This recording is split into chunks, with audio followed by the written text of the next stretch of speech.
Three individuals in the Bible who never died. A divine mystery throughout the Bible, we encounter powerful stories of faith, miracles, and divine encounters. Among the many individuals mentioned, three remarkable figures stand out for an extraordinary reason. They never experienced death. Their departure from this world remains a profound mystery, illustrating God's sovereign power and eternal plans. Let's delve into the lives of these three individuals: Elijah, Enoch, and the Christians in the last days.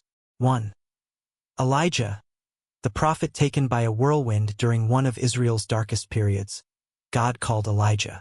At the time, Israel was under the reign of one of its most wicked kings, Ahab. Despite the moral decay and idolatry rampant in the land, Elijah stood firm as one of Israel's greatest prophets. He hailed from Tishbe, a town in Gilead, and is remembered for his unwavering faith in God.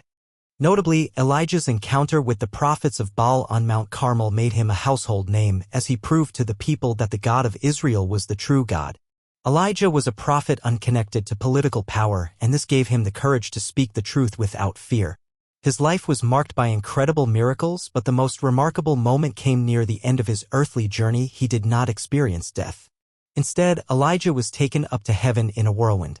The book of 2 Kings recounts the extraordinary event when the Lord was about to take Elijah to heaven in a whirlwind. Elijah and Elisha were on their way to Gilgal. 2 Kings 2 verse 1. As the moment approached, Elijah, aware of his impending departure, continued his journey with his companion Elisha.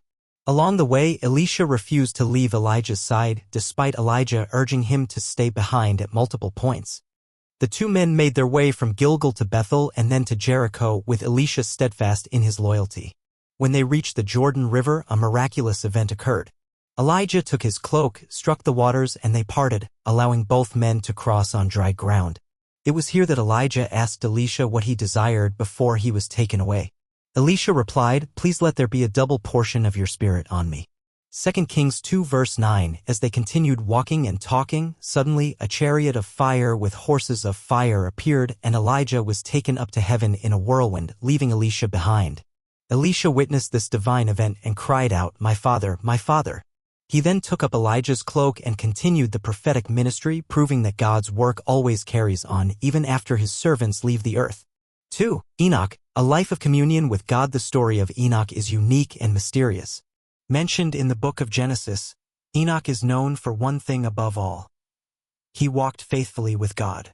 Enoch's life stands out in the genealogy recorded in Genesis 5, where it states, "Enoch walked faithfully with God. Then he was no more because God took him away." Genesis 5 verse 24. Enoch's walk with God was so close, so intimate, that he bypassed death entirely. Instead of experiencing a natural end, God took him to heaven. Enoch lived during a time of increasing wickedness on earth, and his faithful life serves as a beacon of hope for all believers. Enoch's legacy of walking with God is further highlighted in the New Testament, where Hebrews 11 verse 5 mentions, "By faith Enoch was taken from this life, so that he did not experience death. He could not be found, because God had taken him away. For before he was taken, he was commended as one who pleased God." Enoch's story is a testament to the possibility of living a life of total devotion to God, and it reminds us that, for those who truly seek God, even death can be conquered. 3. Christians in the last days, a future promise. While the stories of Elijah and Enoch are historical accounts, the third group of individuals who will never die are mentioned in prophecy. According to the Bible, believers who are alive during the second coming of Christ will not experience physical death. Instead, they will be transformed and taken to be with the Lord. In 1 Thessalonians 4 verses 16 to 17, the Apostle Paul writes, "For the Lord himself will come down from heaven with a loud command, with the voice of the archangel, and with the trumpet call of God, and the dead in Christ will rise first. After that, we who are still alive and are left will be caught up together with them in the clouds to meet the Lord in the air. And so we will be with the Lord forever." This event, often referred to as the rapture, will mark the moment when Christians who are still living on earth will be transformed and taken to heaven without experiencing death. This promise gives hope to believers as it assures them that whether they live or die, they will be with Christ for eternity.